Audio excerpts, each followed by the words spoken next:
Few questions from the media. Darnell, your line is now live. Hi, Phil. This is Darnell Praval with MMA Island. Out of the competitors in this competition, who do you feel would be your toughest test? My toughest test, honestly, it's sort of cliche, but I want to say Nemkov. I think he's a champion for the reason. He's a tough cat, and you know, he's the guy to beat. He is the guy to beat, the champion. I want to have the light heavyweight belt, and after that, then clean up the rest of the tournament. And one more question, Phil. How has the stock market been treating you ever since your last interview? Funny you should ask. I was just upstairs looking at it. It's just been big. I was probably over invested in big tech, and obviously, I actually got my money out before it went crazy downward. So now I'm actually looking into some other things to invest in. Nate, go ahead. Just going off of that, sir, what other things can you give us some good stonk picks going forward? Yeah. So right now I'm also looking into what exactly Biden's what's his plan he just announced earlier and signed for.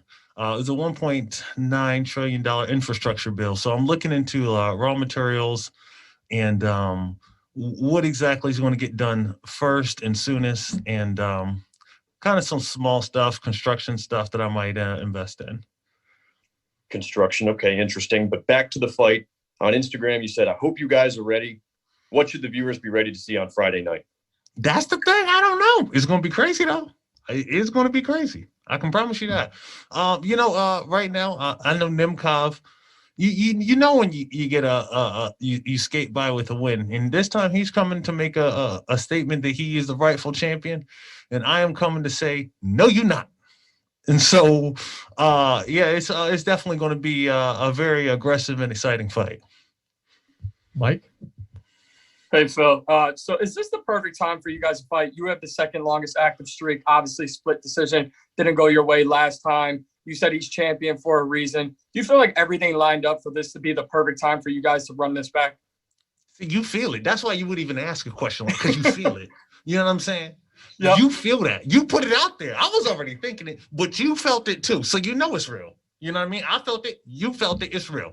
I look back at that loss and I'm like, hey, I never wish I would lose, but at the same time, I do feel like it adds a little bit more theatrics to this moment and how sweet it will be to win the belt back from a very close decision and in such an amazing light heavyweight tournament.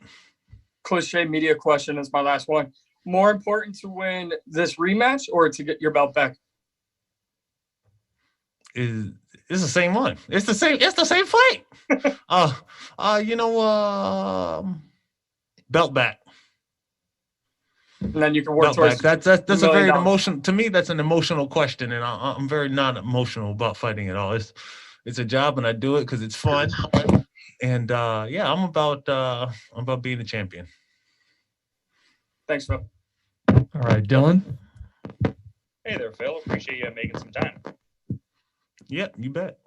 I just wanted to ask with the dialogue of this being part of a Grand Prix, and I've talked to a couple fighters who have captured both lineal championships and Grand Prix titles, and it seems like that Grand Prix title almost supersedes the divisional hardware in a certain regard. Is that a sentiment you share? Should you get the ideal outcome and end up winning this entire Grand Prix? Well, the last time I was in a light heavyweight tournament, that was more difficult than a 5-round fight. That's for sure. That's for certain.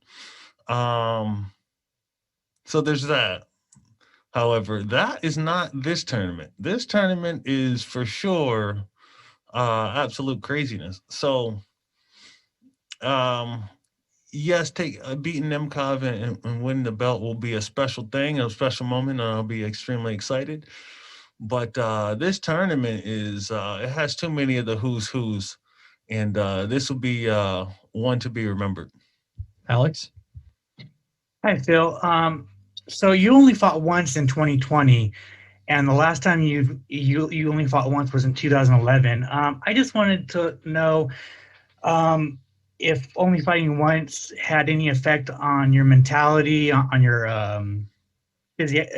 just any effect on you at all. I don't. Yeah, honestly, I don't think so. Luckily for me, I keep myself very active in the gym. Um, I don't think I ever was. My weight was never out of control. Um, I stay fairly close to weight. I don't even check weight. I can look in the mirror and tell where I'm at pretty within a pound or two. So I manage my weight well. I stay in the gym. I put on just a little bit of muscle, and I'm just constantly cleaning up my technique and build new skills. So I don't feel like I lost anything. I might have actually extended my career just by having less damage, more technique, right? And I just made the most out of 2020, which was a very disappointing year for a lot of people in a lot of different ways. And I feel like I was blessed in the sense that I was able to turn that into a positive for myself. Awesome. Thank you. Yes. All right, Max? Hi, Phil. I'm Max Morales from MMA Pit, and you have this rematch with Nemkov and a chance of potential rematches with Anthony Johnson and Ryan Bader. That's something adding flavor to the Grand Prix, or only the belts in mind for you? And is there some sort of dream final for you? Yeah, all of those matchups are, you know, all of those matchups are freaking awesome. Uh, I definitely want to. I am definitely motivated to avenge a loss, but in all things, I am just more motivated about winning this tournament because this is it has some of the who's who of the sport of the light heavyweight division. And whoever wins this, the fans will go down and say, "Man, that guy is freaking awesome. You went head to head with all the killers in this division." And given your career with thinking on a victory of these Grand Prix, what would you do with that belt? Would you pursue a double championship, or what would you be? What would it be in your mind? What would be on my mind? Probably nice little family vacation, trip to Legoland when it reopens. Just simple things. I'm a simple man. As far as fighting goes, I've always been open to anything. Ronald? This is Ronald E. Smith from Getting Real. Phil, how you doing, man? Ready to get real. That's what I'm talking about, man. There you go.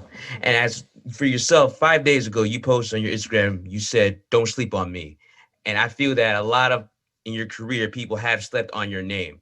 So in this tournament, what would it mean for you in this tournament to finally let people know who the real Phil Davis is? Man, it's a fun thing just to be able to come in with a little bit of shot value. Um, Once upon a time, I didn't have as many skills in terms of striking, and slowly over the years, I've been adding it into my arsenal. And I don't know that my wrestling and grappling has always been one of those things like people know, like, do not let this fool take you down. Don't do it. And so I've been able to use that as leverage to threaten that, and then extend my striking. And now I'm at a place where I can use my striking to set up my takedowns, my grappling, and truthfully use all of it to find the place where my opponents are weakest. And I'm a much more well-rounded fighter than probably most people know. But truthfully, I would much rather have my performance show that than explain it to you. I'd rather just, show you. And when it was all said and done, what would it mean for you personally to win the title? To win the title, man, that's what you get in this game to do. That's what it's all about. That's the reason why. That's the why. Sam Oakley. Hi, Phil. Sam Oakley from MMA UK here. So you've mentioned in previous questions wanting to get that win back over Vadim Nemkov. I was wondering, that first fight factor into your mindset going into this weekend? Does it fuel your motivation that bit more to try and get this one back? Do you feel like you know him better and you have a better handle on him than you did when you went into the first fight? Or does that not really affect your mindset too much? I think it's a mistake to think that you know a guy or think you know what he's going to do or think you know how he's thinking. I think I approach it almost as a brand new fight. Because it keeps me from falling into the trap of underestimating him or thinking maybe he didn't improve here or he didn't improve there. No. I have limited knowledge of what you like to do and what I think your plan of attack will be. And my job is just to come at you with a blank slate and take in, because especially with rematches, they tend to be completely different from the first ones a lot of times. Just because guys are kind of doing round 6, so or round 4 of the first fight. And so I want to come in with a complete blank slate. I kind of have an idea what you do, but I'm approaching it brand new. That just allows me to see what's coming at me and make adjustments based on what he's doing and not what I think he's going to do. So I feel like Bellator recently, as well as other promotions, but it's been showcasing that it's great MMA. It's not just in the UFC. You can find it all over the world, all different promotions. And this tournament with all of the legends, the former champions, the big names, and the newcomers, it's got a lot of eyes on the Bellator. Mm-hmm. Not be there otherwise. So I just wanted to give your thoughts on that. Like, do you feel some sort of obligation to showcase the Bellator brand and show people who may normally only watch the UFC that, hey, elite world-class MMA can be found in promotions all over the world? Oh, absolutely. I'm always down to rep my team. I rep the Bellator banner. This is my family. And yeah, absolutely. We have some of the best fighters in the world. Definitely the best light heavyweight division. This is the best light heavyweight tournament ever. All right, last one here. Go ahead, Will. Hey, Phil. You've had a amazing career so far, and it seems like in Bellator, the judges just haven't been very nice to you, and you've come out on the wrong end of 3 out of 4 split decisions, and a couple of them, the media thought that you did win. What can we expect to see out of you in the tournament to keep these judges from screwing you over again? Yeah, no, I don't really blame the judges. I never do. Judges got a tough job, man. They take a lot of punches and they can't throw any. They got a tough job. I think it's up to me to end it in regulation or make such a one-sided fight that pretty much everybody knows who won. All right, thanks for the time, Phil.